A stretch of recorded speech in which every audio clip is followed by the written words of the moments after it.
رادیوی تاجیکستان تقدیم می‌دارد.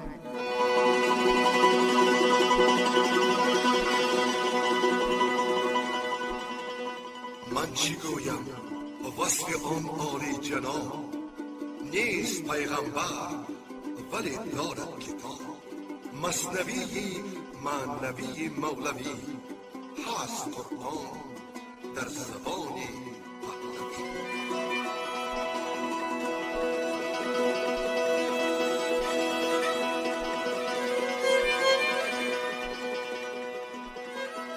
مثنوی معنوی. مثنوی معنوی.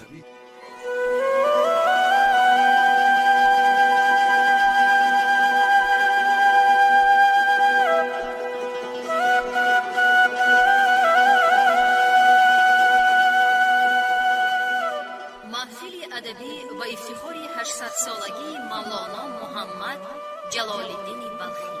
صدر محفل حاجی اسماعیل پیر محمد زاده.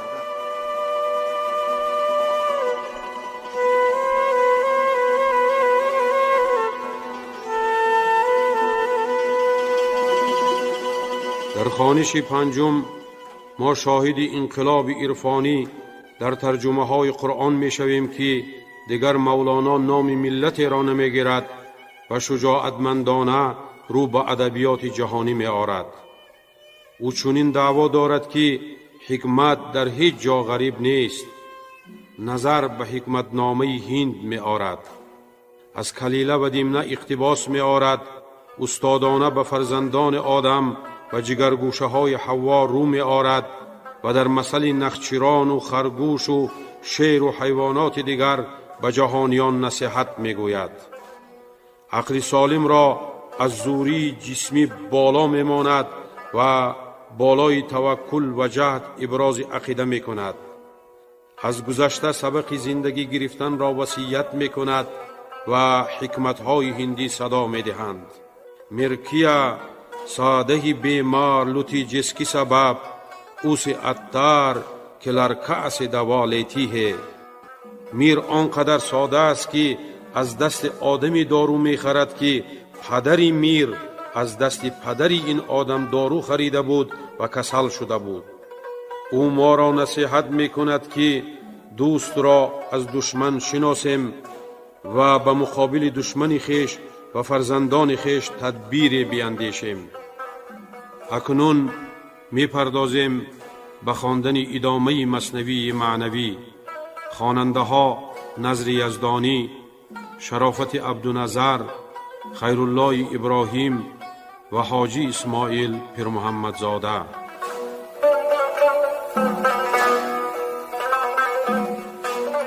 بیان توکل و ترک جهد گفتن نخچیران به شیر.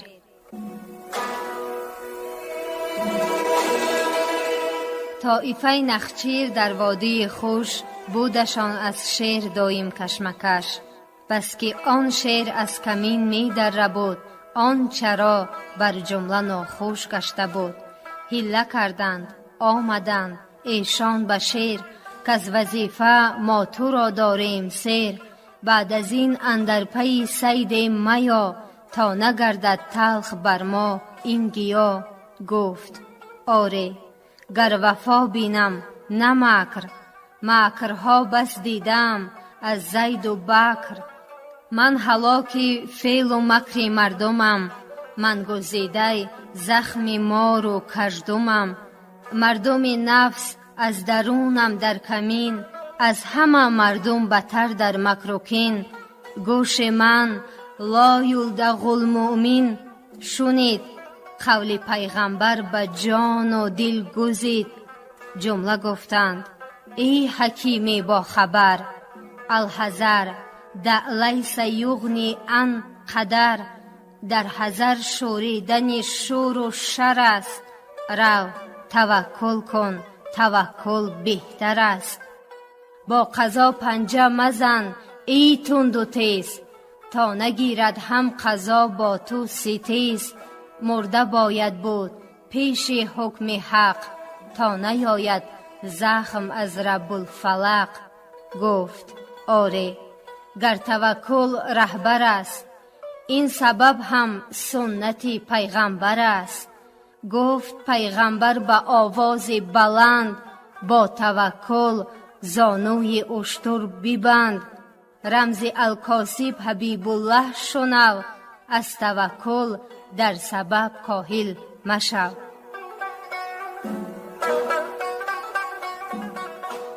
ترجیح نهادن نخچیران توکل را به اجتهاد.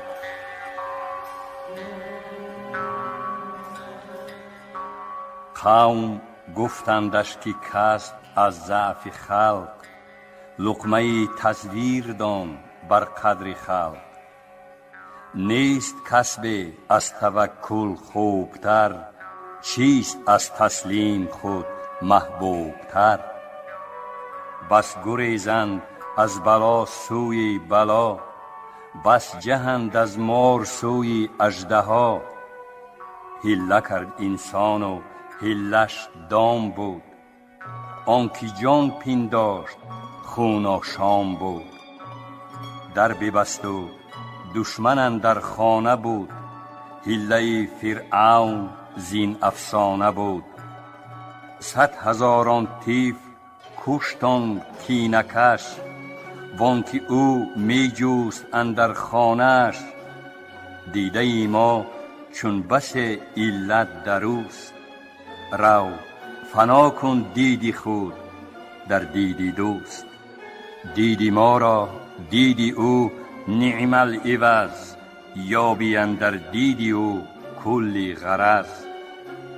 طفل تا گیرا و تا پویان نبود، مرکبش جز گردنی بابا نبود. چون فضول گشت و دست و پا نمود، در عنا افتاد و در کور و کبود. جانهای خلق پیش از دست و پا، می پریدند از وفا اندر صفا. چون به امری اهبطوا بندی شدند، حبس خشم و حرص و خرسندی شدند. ما ایال حضرتیم و شیرخواه، گفت الخلق ایال للاله. آنکه او از آسمان باران دهد، هم تواند کو ز رحمت نان دهد.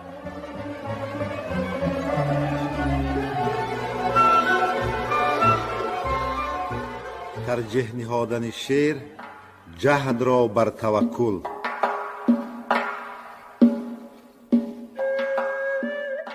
گفت شعر آره، ولی رب العباد نردبان پیش پای ما نهاد.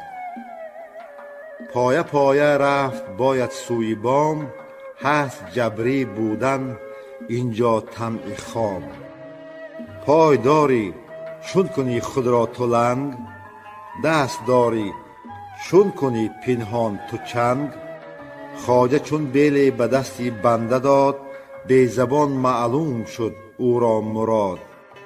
دست همچون بیل اشارتهای اوست، آخر اندیشی عبارتهای اوست. چون اشارتهاش را بر جان نهی، در وفای آن اشارت جان دهی. پس اشارتهای اسرارت دهد، بار بردارد ز تو کارت دهد. حاملی محمول گرداند تو را، قابلی مقبول گرداند تو را.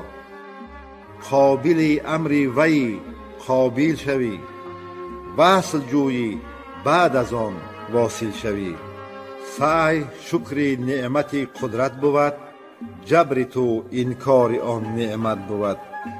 شکر قدرت قدرتت افزون کند، جبر نعمت از کفت بیرون کند. جبر تو خفتن بود در ره مخسب، تا نبینی آن در و درگه مخسب. هان مخسب ای کاهلی بی اعتبار، جز به زیر آن درختی میوه‌دار. تا که شاخ افشان کند هر لحظه باد، بر سری خفته بریزد نقل و زاد. جبر و خفتن در میان رهزنان، مرغ بی هنگام کی یابد امان.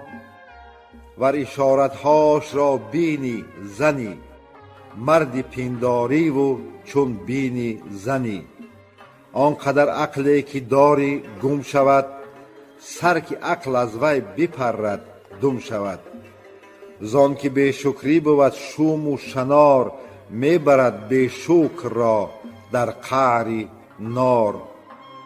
گر توکل می کنی در کار کن، کیش کن پس تکیه بر جبار کن.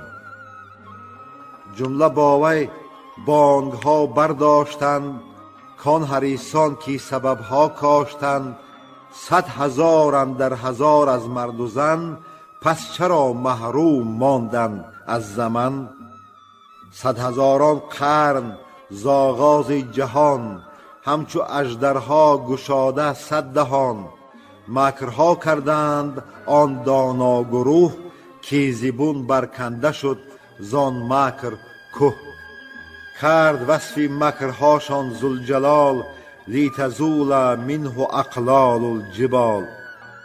جز که این قسمت که رفت اندر ازل، روی ننمود از شکار و از عمل. جمله افتادند از تدبیر و کار، مان کار و حکمهای کردگار. کس جز نام مدان ای نامدار، جهد جز وهم مپندار ای عیار.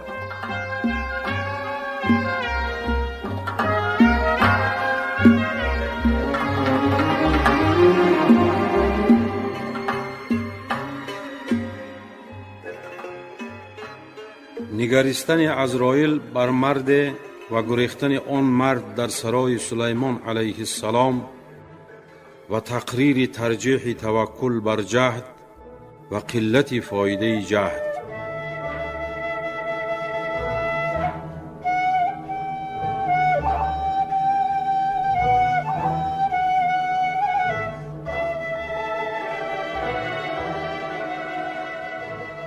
رادمرد چاشتگاه در رسید، در سراعدل سلیمان در دوید. رویش از غم زرد و هر دو لب کبود. پس سلیمان گفت ای خواجه چه بود؟ گفت عزراییل در من این چنین، یک نظر انداخت پر از خشم و کین. گفت هین اکنون چی میخواهی بخواه؟ گفت فرما باد را ای جان پناه. تا مرا زینجا به هندوستان برد، بو که بنده کان طرف شد جان برد. نگزی درویش گریزانند خلق، لقمه حرص و عمل زانند خلق. ترس درویش مثال آن هراس، حرص و کوشش را تو هندوستان شناس. باد را فرمود تا او را شتاب، برد سوی قعر هندوستان براب. روز دیگر وقت دیوان و لقا، پس سلیمان گفت عزراییل را کان مسلمان را به خشم از بهر آن بنگریدی تا شد آواره ز خان. گفت من از خشم کی کردم نظر، از تعجب دیدمش در ره گذر. که مرا فرمود حق که امروز هان، جان او را تو به هندوستان ستان. از عجب گفتم گر او را 100 پر است، او به هندوستان شدن دور اندر است. تو همه کار جهان را همچنین، کن قیاس و چشم بکشا و ببین. از کی بگریزیم؟ از خود ای محال، از کی بر بابیم؟ از حق ای وبال.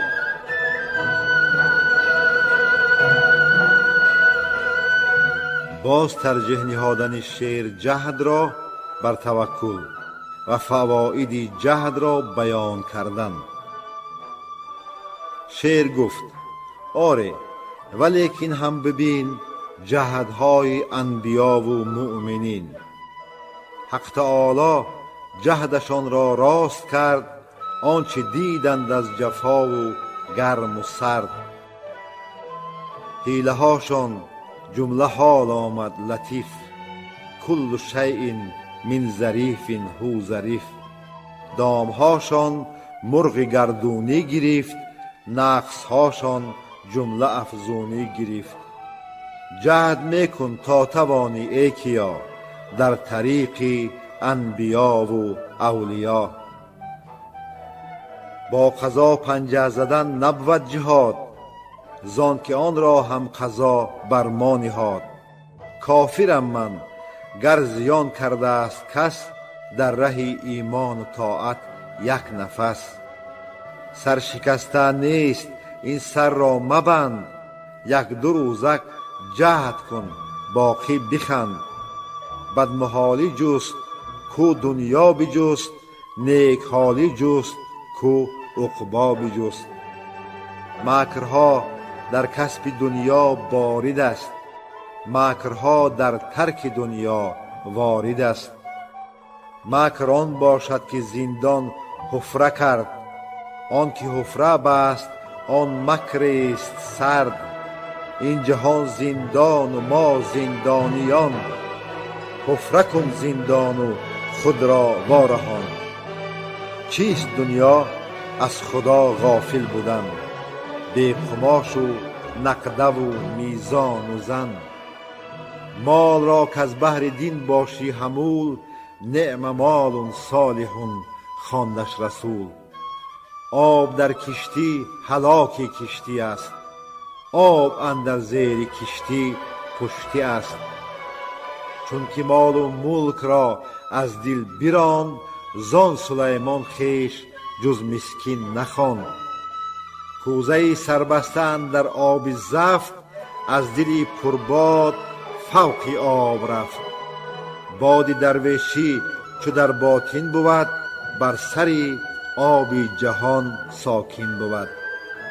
گرچه جمله این جهان ملک وی است، ملک در چشم دل او لاشه است. پس دهان دل ببند و مهر کن، پر کنش از باد کبر من لدن. جهد حق است و دوا حق است و درد، منکرن در نفی جهدش جهد کرد.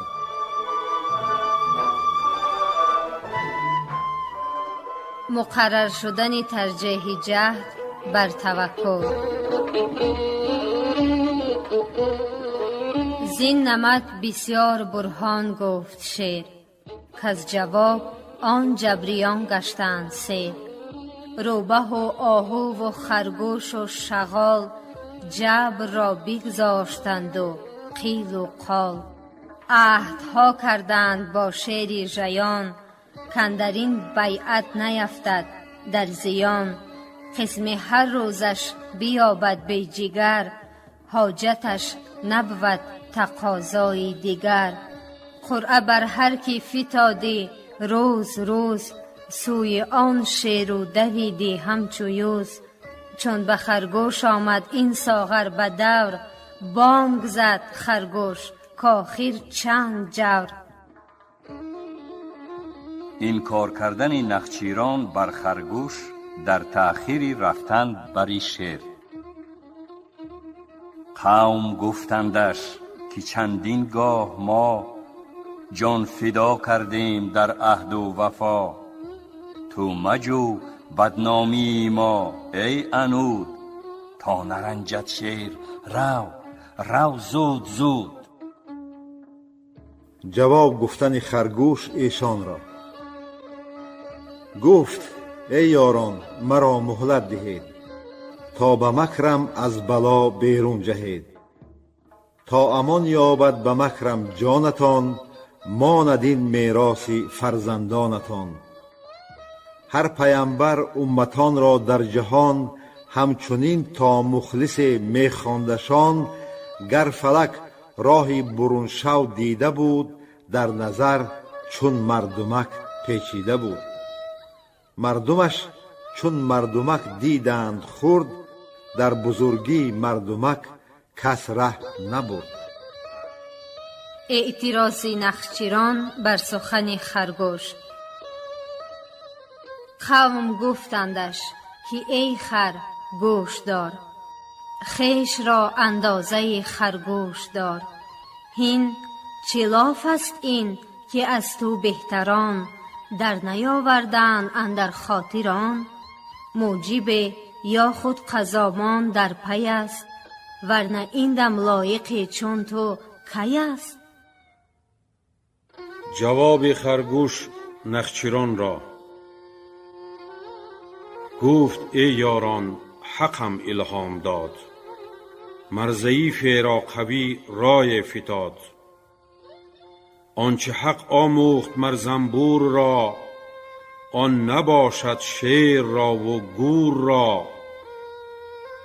خانه ها سازد پر از حلوای تر، حق برو آن علم را بگشاد در. آنچه حق آموخت کرم پله را، هیچ پیل داند آنگون حیله را. آدمی خاکی ز حق آموخت علم، تا به هفتم آسمان نفروخت علم. نام و ناموس ملک را در شکست، کوری آن کس که در حق در شک است. زاهدی 600,000 ساله را، پوزبند ساخت آن گوساله را. تا نتواند شیر علم دین کشید، تا نگردد گردی آن قصر مشید. علمهای اهل حس شد پوزبند، تا نگیرد شیر از آن علم بلند. قطره دل را یک گوهر فتاد، کام به دریاها و گردونها نداد. چند صورت آخر ای صورت پرست، جانب معنیت از صورت نرست. گر به صورت آدمی انسان بودی، احمد و بوجهل خود یکسان بودی. نقش بر دیوار مثل آدم است، بینگر از صورت چی چیزی او کم است. جان کم است آن صورتی با تاب را، رو بجو آن گوهری کمیاب را. شد سری شیران عالم جمله پست، چون سگی اصحاب را دادند دست. چی زیان استش از آن نقش نفور، چون که جانش غرق شد در بحر نور. وصف صورت نیست اندر خامه ها، عالم و عادل بود در نامه ها. عالم و عادل همه معنی است بس، کش نیابی در مکان و پیش و پس. می زند بر طنز سوی لامکان، می نگنجد در فلک خورشید جان.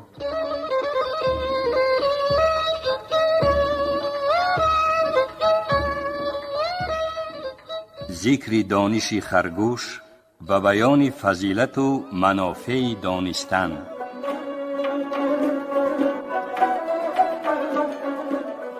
این سخن پایان ندارد، هوش دار. هوش سوی قصه خرگوش دار. گوش خر بفروش و دیگر گوش خر، که این سخن را در نیابد گوش خر. رو تو رو بهبازی خرگوش بین، مکر و شیراندازی خرگوش بین. حاتم ملک سلیمان است علم، جمله عالم صورت و جان است علم. آدمی را زین هنر بیچاره گشت، خلق دریاها و خلق کوه و دشت. زو پلنگ و شیر ترسان همچو موش، زو نهنگ و بحر در صفرا و جوش. زو پری و دیو ساحل ها گرفت، هر یک در جان پنهان جا گرفت. آدمی را دشمنی پنهان بس است، آدمی با حذر عاقل کسی است. خلق پنهان زیشتشان و خوبشان، میزند در دل به هر دم کوبشان.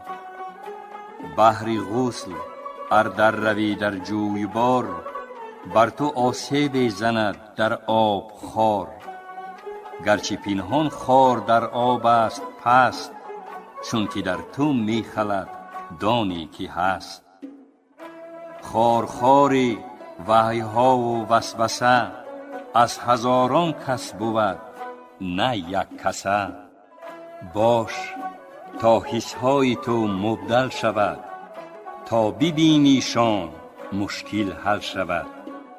تا سخنهای کیان رد کرده ای، تا کیان را سربری خود کرده ای. بازطلبیدن نخچیران از خرگوش سر اندیشه او را. بعد از آن گفتند که خرگوشی چوست، در میان آر آنچه در ادراک توست. ای که با شعر تو در پیچیده ای، بازگو رایی که اندیشیده ای. مشورت ادراک و هوشیاری دهد، عقلها مر عقل را یاری دهد. گفت پیغمبر بکن ای رای زن، مشورت کل مستشار و معتمن. من کردن خرگوش آن راز ایشان را.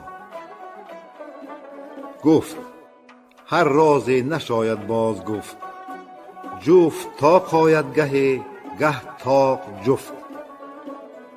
از صفا گردم زنی با آینه، تیره گردد زود با ما آینه.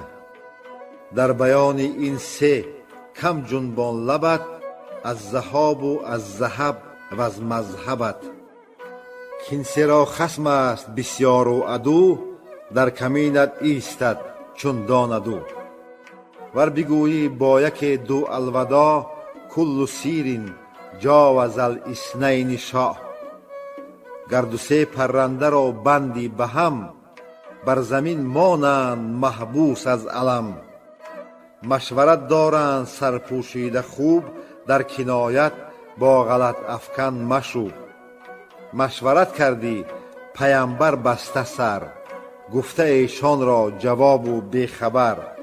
در مثال بسته گفتی رای را، تا نداند خصم از سر پای را.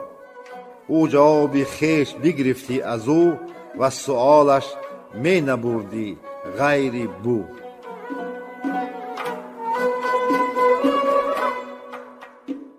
قصه مکر خرگوش.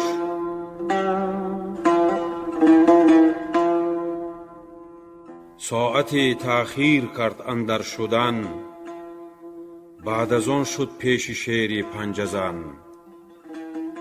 زان سبب کاندر شدن او ماند دیر، خاک را می کند و می غرید شیر.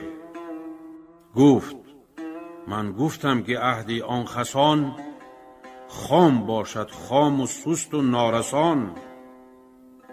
دمدمه ایشان مرا از خر فگند، چند بفریبد مرا این دهر چند. سخت درماند امیری سوست ریش، چون نه پس بیند نه پیش از احمقیش. راه هموار است زیرش دامها، قحط معنی در میان نامها. لفظها و نامها چون دامهاست، لفظ شیرین ریگ آب عمر ماست. آن یک ریگ که جوشد آب از او، سخت کمیاب است رو آن را بجو. هست آن ریگ ای پسر مرد خدا، کو به حق پیوست و از خود شد جدا. آب عذب دین همی جوشد از او، طالبان را زان حیات است و نمو. غیر مرد حق چریگی خشک دان، کاب عمرت را خورد او هر زمان. طالبی حکمت شو از مرد حکیم، تا از او گردی تو بینا و علیم. منبع حکمت شود حکمت طلب، فارغ آید او ز تحصیل و سبب. لوح حافظ لوح محفوظ شود، عقل او از روح مخزوز شود. چون معلم بود عقلش ز ابتدا، بعد از این شد عقل شاگرد ورا. عقل چون جبریل گوید احمدا، گر یک گام نهم سوزد مرا. تو مرا بگذار زین پس پیش ران، حد من این بود ای سلطان جان. هر که ماند از کاهلی به شکر و صبر، او همین داند که گیرد پای جبر. هر که جبر آورد خود رنجور کرد، تا همان رنجوریش در گور کرد. گفت پیغمبر که رنجوری بلاغ، رنج آرد تا بمیرد چون چراغ. جبر چی بود بستنی اشکسته را، یا به پیوستن رگ بگسسته را. چون در این ره پای خود نشکسته ای، بر کی می خندی چی پا را بسته ای؟ وان که پایش در رهی کوشش شکست، در رسید او را براق و برنشست. حامل دین بود او محمول شد، قابل فرمان بود و مقبول شد. تا کنون فرمان پذیرفتی ز شاه، بعد از این فرمان رساند بر سپاه. تا کنون اختر اثر کردی در او، بعد از این باشد امیری اختر او. گر تو را اشکال آید در نظر، پس تو شک داری در این شق القمر. تازه کن ایمان نه از گفتی زبان، ای هوا را تازه کرده در نهان. تا هوا تازه است ایمان تازه نیست، کین هوا جز قفل آن دروازه نیست. کرده ای تعویل حرفی بکر را، خویش را تعویل کن نه ذکر را. بر هوا تعویل قرآن میکنی، پس تو کش شد از تو معنی سنی.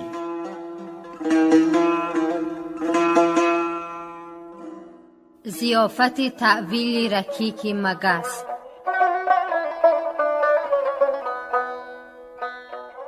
آن مگس بر برگ کاه و بول خر، همچو کشتیبان همه افراشت سر.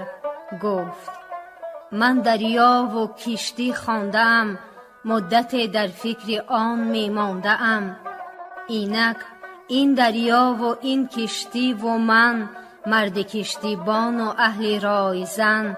بر سر دریا همی راند او عمد، می نمودش آن قدر بیرون ز حد. بود بی حد آن چمین نسبت بدو، آن نظر که بیند آن را راست کو. عالمش چندان بود کش بینش است، چشم چندین بحر هم چندینش است.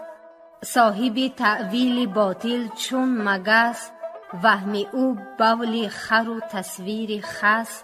گر مگس تعویل بگذارد برای، آن مگس را بخت گرداند همای. آن مگس نبود کشین عبرت بود، روح او نه در خوری صورت بود. تولیدن شیر از دیر آمدن خرگوش. همچون خرگوش کو بر شیر زد، روح او کی بود اندر خورد قد. شیر می گفت از سری تیزی و خشم، کز رهی گوشم عدو بربست چشم. مکرهای جبریانم بسته کرد، تیغی چوبینشان تنم را خسته کرد. زین سپس من نشنوم آن دمدمه، بانگ دیوان است و غولان آن همه. بردران ای دل تو ایشان را مایست، پوستشان برکن که شان جز پوست نیست. پوست چی بود؟ گفته های رنگ رنگ، چون زره بر آب کش نبود درنگ. این سخن چون پوست و معنی مغزدان. این سخن چون نقش و معنی همچو جام. چون قلم از آب بود دفتر زی آب، هرچی بنویسی فنا گردد شتاب. نقش آب است ار وفا جویی از آن، باز گردی دستهای خود گزان. باز در مردم هوا و آرزوست، چون هوا بگذاشتی پیغام خوست. خوش بود پیغام های کردگار، کوزی سر تا پای باشد پایدار. خطبه شاهان بگردد وان کیا، جز کیا و خطبه های انبیا. زانکه بوش پادشاهان از هواست، بارنامه انبیا از کبریاست.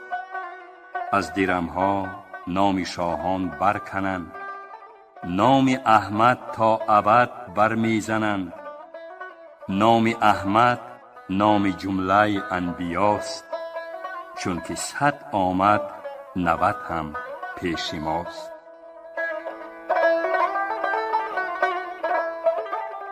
هم در بیان مکر خرگوش.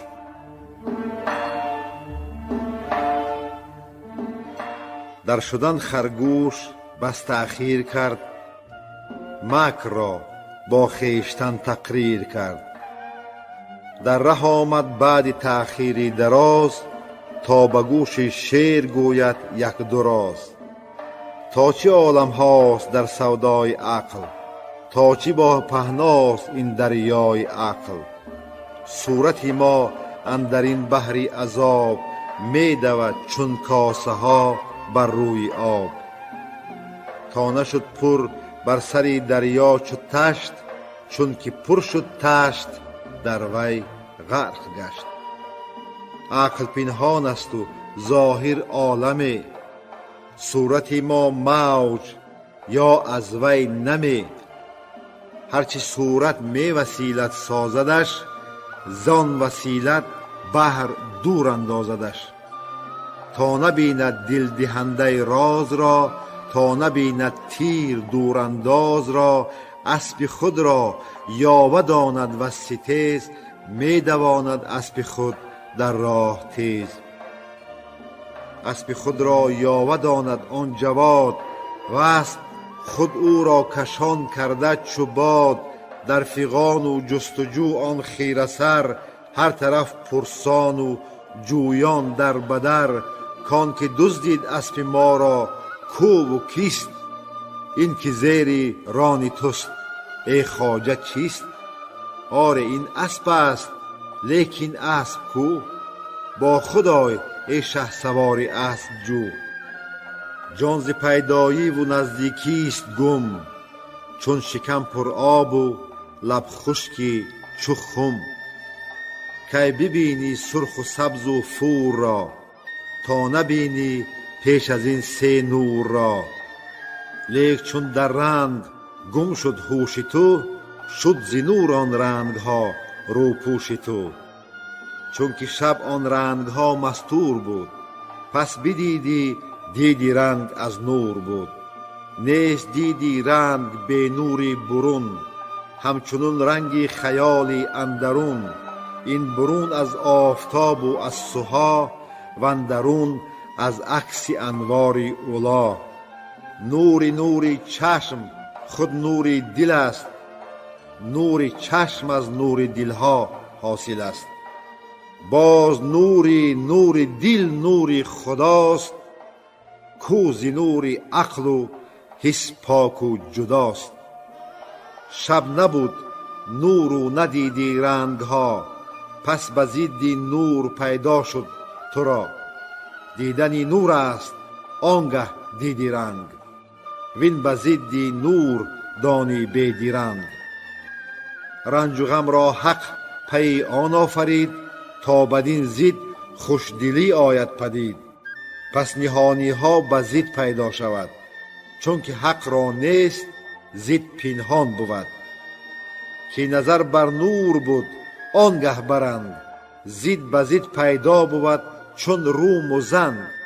پس به ضد نور دانستی تو نور، زید را می نماید در صدور. نور حق را نیست ضد در وجود، تا به ضد او را توان پیدا نمود. لاجرم ابصار ما لا تدرکه، و هو یدرک بین از موسی و که. صورت از معنی چو شعر از بیشه دان، یا چو آواز و سخن ز اندیشه دان. این سخن و آواز از اندیشه خواست، تا ندانی بحر اندیشه کجاست. لیک چون موجی سخن دیدی لطیف، بحر آن دانی که باشد هم شریف. چون ز دانش موج اندیشه بتاخت، از سخن و آواز او صورت بساخت. از سخن صورت بزاد و باز مرد، موج خود را باز اندر بحر برد. صورت از بی صورتی آمد برون، باز شد کنا الیه راجعون. پس تو را هر لحظه مرگ و رجعت است، مصطفی فرمود دنیا ساعت است. فکر ما تیر است از هو در هوا، در هوا کی پاید آید تا خدا. هر نفس نو می شود دنیا و ما، بی خبر از نو شدن اندر بقا. عمر همچون جوی نو می رسد، مستمری می نماید در جسد. آن ز تیزی مستمر شکل آمده است، چون شرر کش تیز جنباندی به دست. شاخ آتش را بجنبانی بساز، در نظر آتش نماید بس دراز. این درازی مدت از تیزی صنع، می نماید سرعت انگیزی صنع. طالب این سیر اگر علامه است، نک حسام الدین که سامی نامه است.